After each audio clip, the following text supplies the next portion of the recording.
자, 병리 관점과 강점 관점의 키워드를 적어갑니다.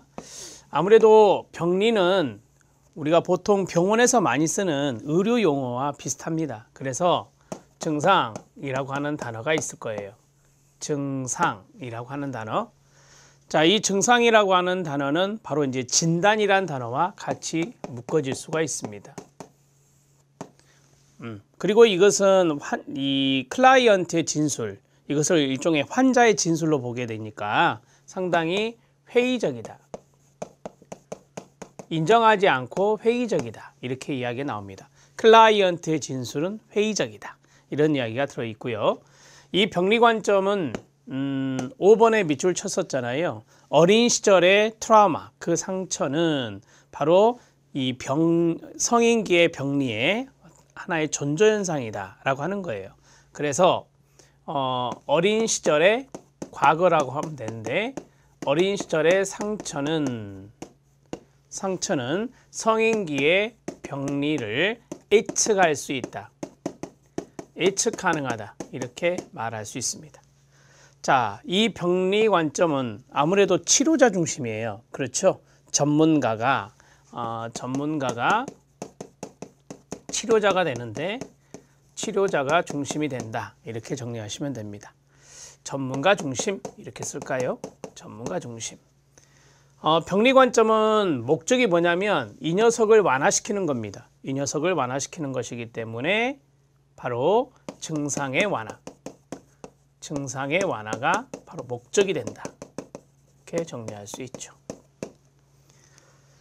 자, 이 가능성을 강조하는 것이 바로 강점 관점이라면 상당히 개인의 발전은 개방되어 있다. 가능성을 보기 때문에.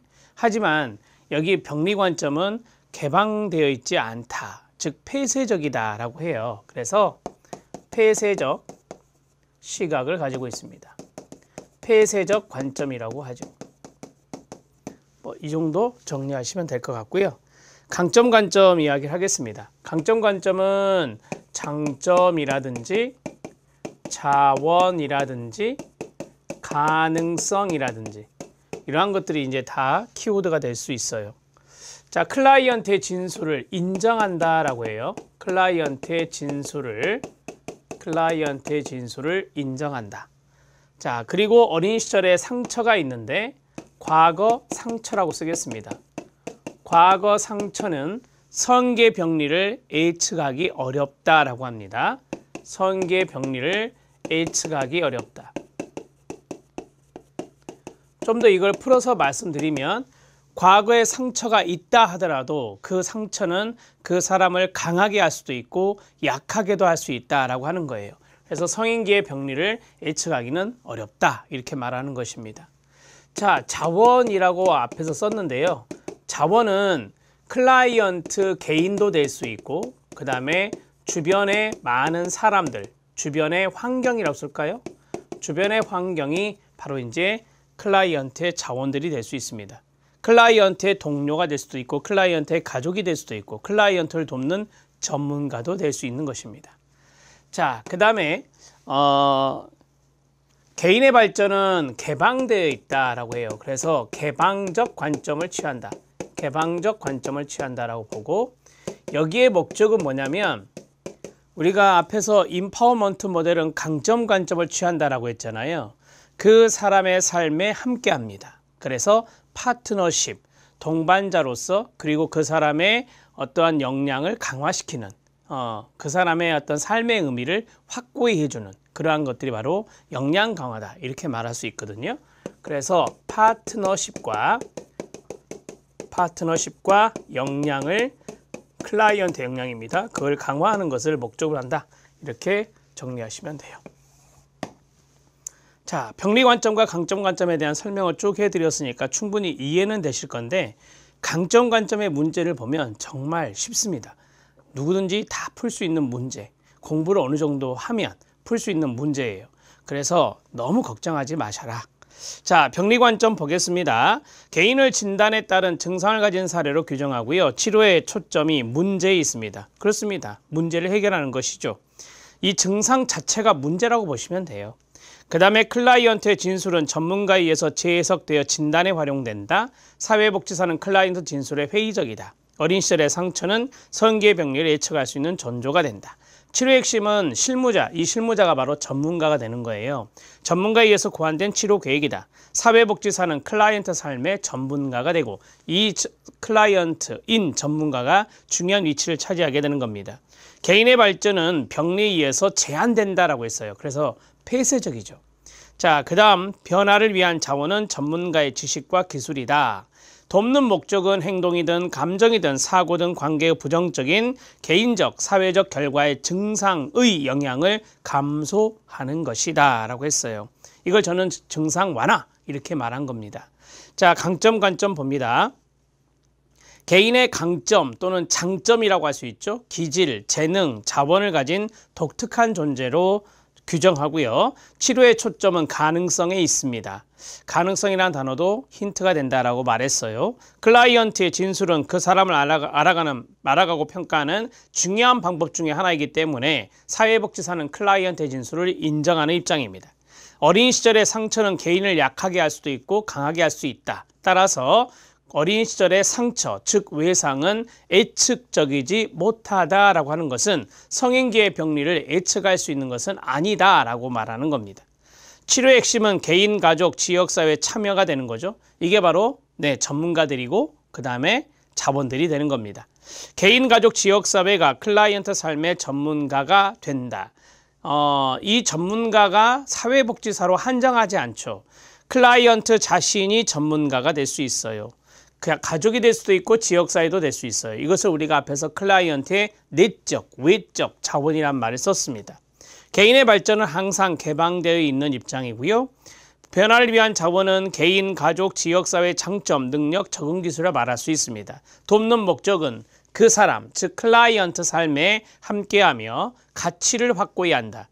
삶의 의미 또는 역량 이런 것들을 생각하시면 돼요. 그래서 이러한 것들을 바로 저는 파트너십과 역량 강화로 말씀을 드린 겁니다.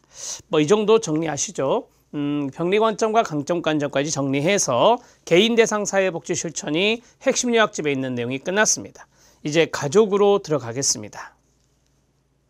가족 대상 사회복지 실천 모델의 정리 들어가기 전에 제가 뒤에 도표 2장이 있었죠. 그거 코팅하셨나요? 다운로드 받아서 코팅하시라고 말씀드렸잖아요. 그것을 잘 지켜주세요. 자주 보셔야 됩니다. 그래야 한두 문제 나오는 것을 쉽게 맞출 수 있어요.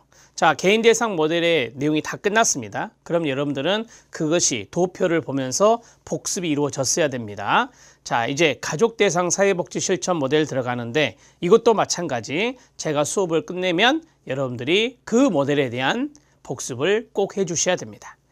자, 정신분석 모델이 나왔어요. 정신분석 모델을 개인이 아닌 가족에게 적용하는 겁니다.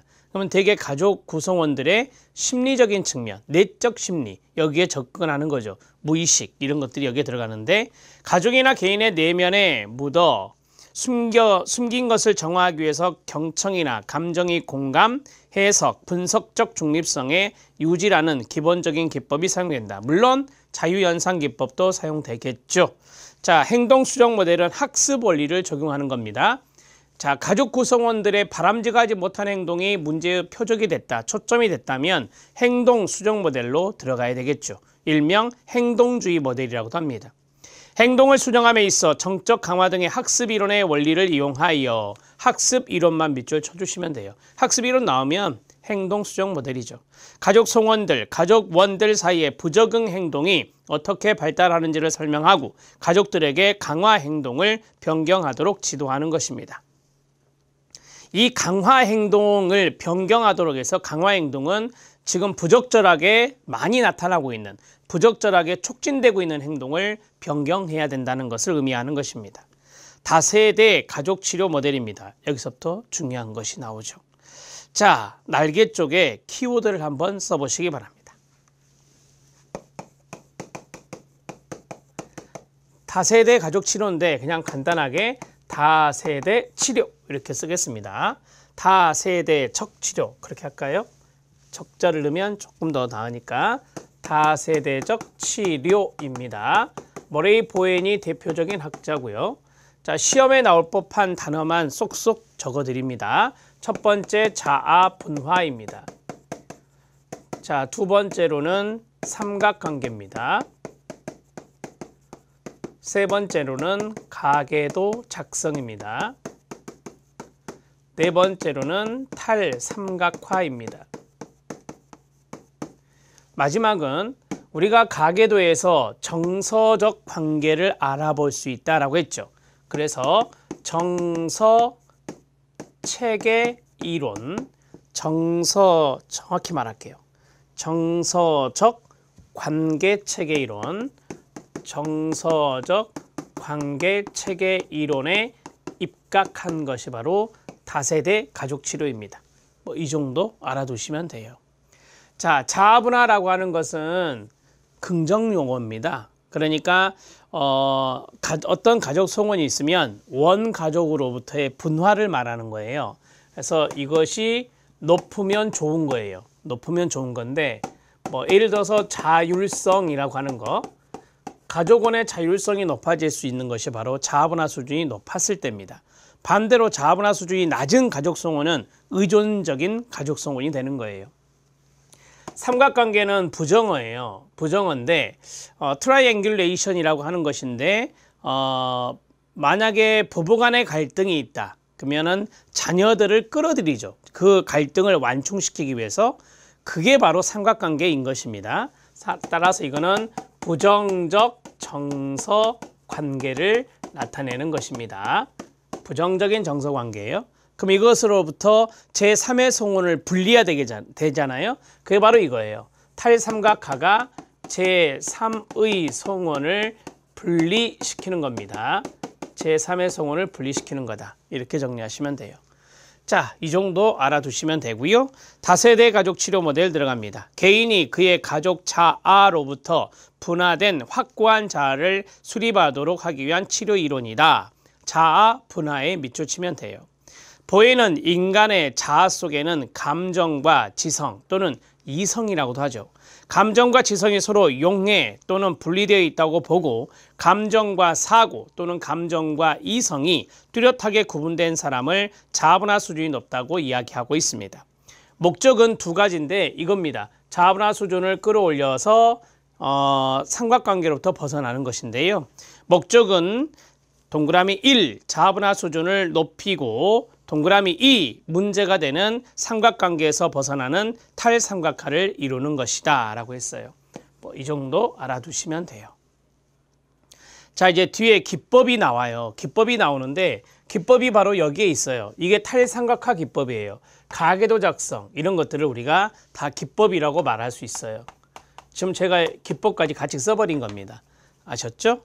자, 그 다음에 구조적 가족 치료 모델 들어가도록 하겠습니다. 이것도 간단하게 쓸게요. 구조적 치료입니다.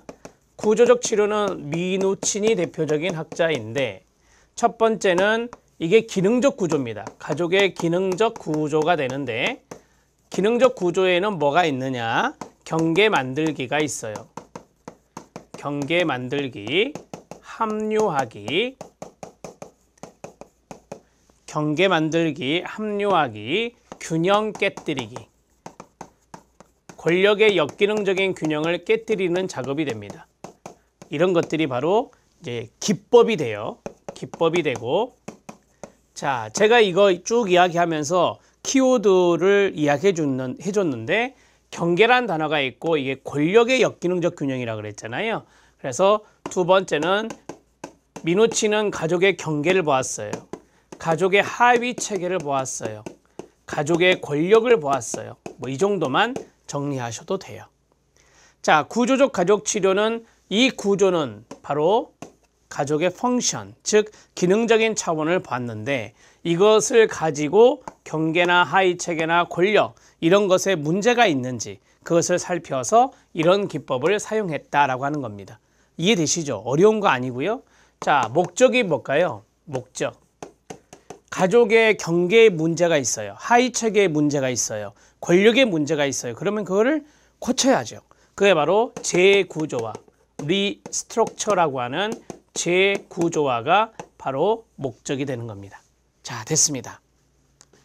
구조적 가족 치료 모델 미누치는 경직된 경계선, 경계만 밑줄 치면 돼요. 경계가 키워드니까. 경직된 경계는 좋은 말이 아닌 것 같죠. 네, 경직된 경계는 쉽게 말하면 관심이 없는 거예요. 가족원들끼리. 그래서 분리라는 말을 써요.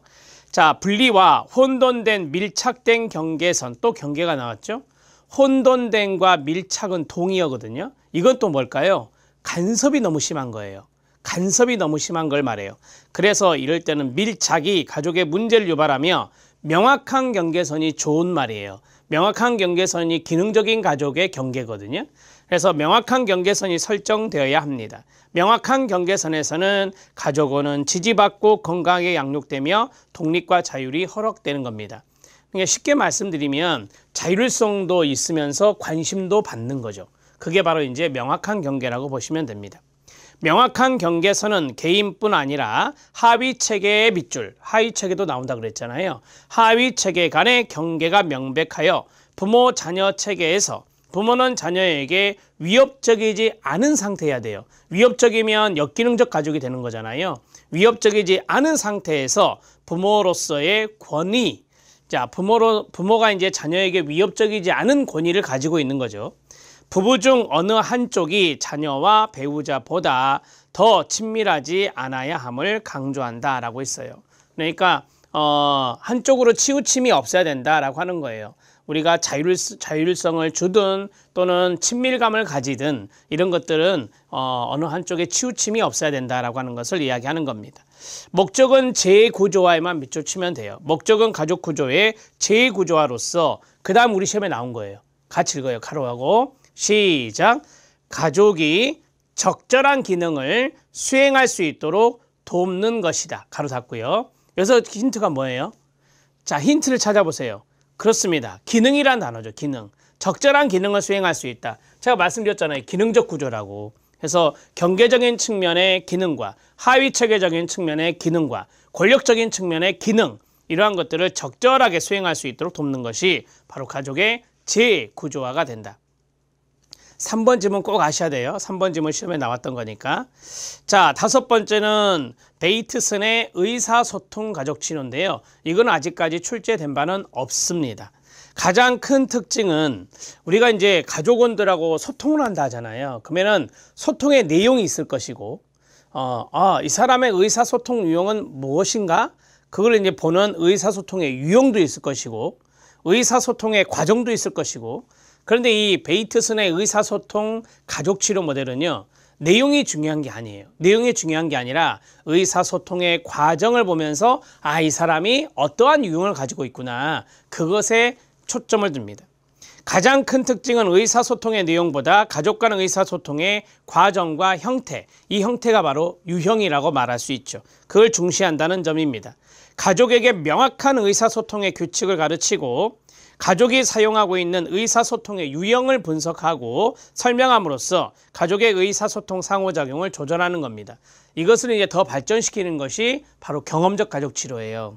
그래서 아래 경험적 가족치료 들어갑니다. 자, 경험적 가족치료, 날개 공간이 없으면 그 다음 페이지 넘겨서 계속 쓰시면 돼요. 자, 경험적 치료라고 쓰겠습니다. 경험적 치료는 사티어가 대표적이에요. 휘테커라는 학자도 있는데 사티어 정도만 아시면 됩니다. 자, 이 경험이라고 하는 단어가 들어있어요. 그래서 키워드 중에 이게 있어요. 새로운 경험이란 게 있어요. 가족원이 이제까지 경험하지 못한 새로운 경험을 하게 하는 겁니다. 예를 들어서 의사 표현을, 감정 표현을 못한 아이인데 감정 표현을 하게 하는 것이죠. 이게 이제 가장 중요한 표현의 자유예요. 자, 그 다음에 두 번째, 의사소통이란 단어가 중요한 단어가 돼요. 그러니까 의사소통의 유형이 5가지가 있거든요. 의사소통의